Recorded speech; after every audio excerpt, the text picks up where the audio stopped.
Hello, everybody. Welcome. Thank you for being here with us once more for another video in our series. So, in our last video, we looked at Ozymandias, we looked at the title, and we covered some points there. So, if you haven't seen that video, I would encourage you to just go back and have a quick look at that and think about the title and some of the points that could be derived from that. Okay, so today we'll make this a little bit longer. We'll think about the poem and what it's about and some key quotes as well that you want to be aware of. Now, just restricted the number of quotes as well to 3. I think ideally you'd want more than that, coming up to say 5 or so. Given the time period so close to the exams, you probably just want to look to stick with 3 or so as well. And alongside that, some of the quotes I've just pulled out are those that are relatively easy to remember. So they should be quite memorable and also, as I say, relatively easy to remember, which means that perhaps they're not quite as rich with some of the word choice that has been used by the author. Okay, so we'll just dive into this and go over some of the points. So firstly, you just want to make sure that you understand what the poem is about. So the poem is about a traveller, and he, of course, speaks to, or communicates rather, with the narrator and tells him about a statue which is standing in the middle of a desert. And the statue is of a king, a very arrogant and tyrannical king who ruled in the past. And it seems to be, as well, given the references, of biblical times as well. So it seems to be a biblical reference with the details of Ozymandias. Or again, you could say another name for Ozymandias, which would be Ramesses II. And this king is the one who is very proud, and they are boasting about how powerful they are. So you can see that with the speech there coming from Ozymandias. So my name is Ozymandias, King of Kings. So that's actually perhaps another quote there that you probably want to look to bring in if you can, especially with King of Kings. That would be very easy as well, in addition to the other quotes that I've pulled out, which are highlighted there in red. Okay, so those are a couple of points in relation to what the poem is about. And also finally, just towards the end, we can see, and there's details there of the statue.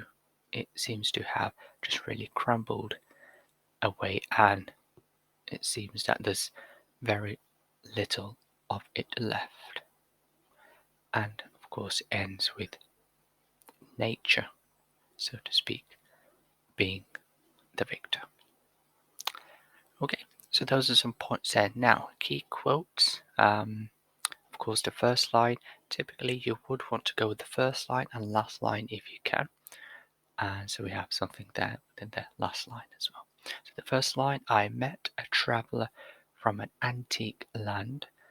So, of course, we get the details here regarding the scenario, what's happening. So, the details regarding the king and so on is not coming to the narrator directly.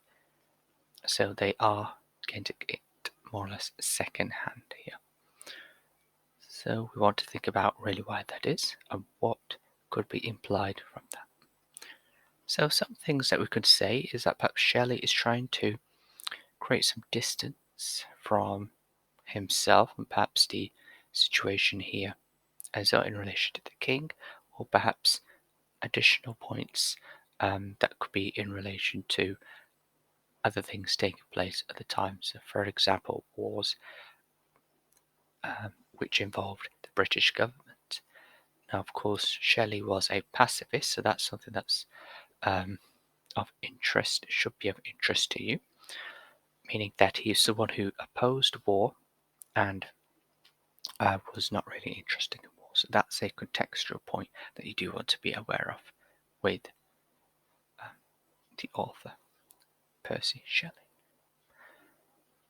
So, looking at the first line, so I met a traveller from an antique land. So the distance there has been created, but also antique is another word that you just want to do some analysis of. So what does that perhaps suggest?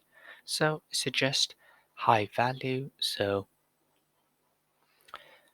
the land was something of high value. However, of course, we're going to find out later on that perhaps it's the land, or actually the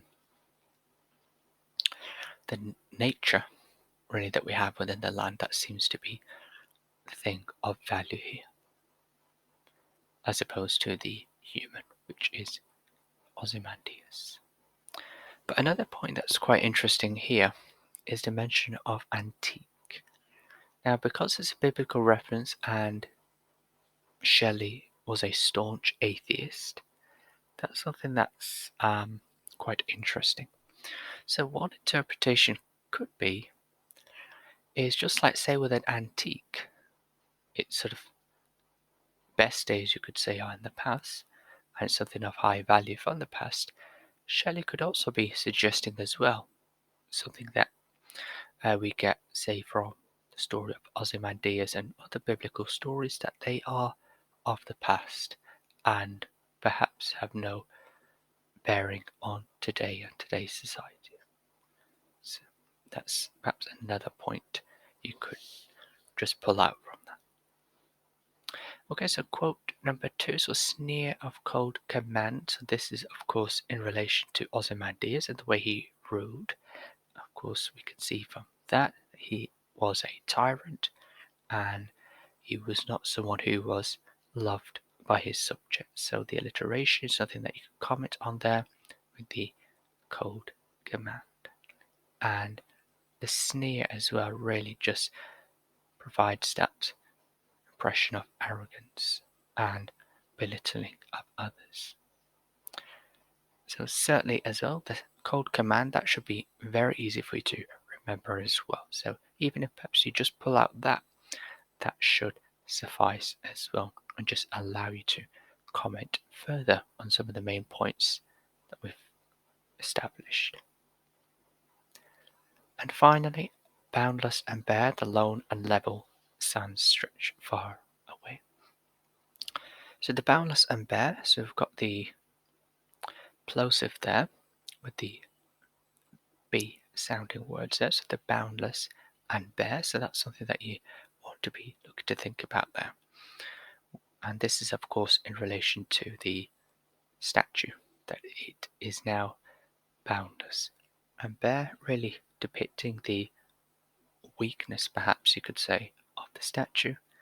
But more importantly, with the next line, the lone and level, gives the idea that it's nature now, really the only thing that's there remaining, that seems to be dominant. As I mentioned before, so that seems to be the victor here. So all the comments and all the perhaps suggestions made by Ozymandias whilst he was alive seems to be now just all false. And of course, Shelley it would make sense for him to be demonstrating the power of nature, given that he was a romantic poet as well. So someone who would like to bring in the power of nature or the beauty of nature within his poems.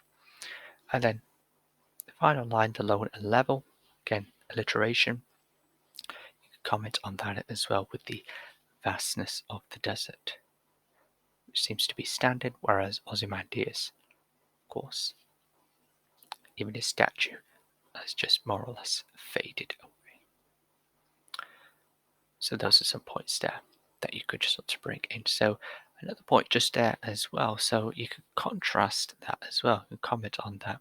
So with the statue, we have some pieces there really that still remaining. So it gives the idea that as it's sort of pieces, you can imagine it's not going to be flat. It's not really going to have a level structure to it. Whereas say with the sand, or nature, as Shelley has brought in there, seems to be low and level, which Shelley is emphasizing. Perhaps he's just trying to bring in the contrast there. So with the low and level seems to be very solid, robust, and certainly we'd say the statue and the way perhaps it was depicted here. So half sunk, a shattered visage lies. That really gives the idea that, as I say, it's really a crumbled statue, and of course that's depicting the crumbling nature of man and humans. Okay, so those are some points in relation to what the poem is about. I hope that has been helpful, and some key quotes that you want to be aware of. So there are many quotes actually within this poem from Shelley that you could look to comment on as well. Lots of language techniques and also with the structure as well that you can comment on. But in terms of last minute revision, then this is something that would really help you out, I hope. Okay, so I do hope you found it useful. Please, excuse me, please do comment and subscribe to the channel, and stay tuned because we're going to be covering more poems from this collection, Power and Conflict. Thank you for listening, and bye for now.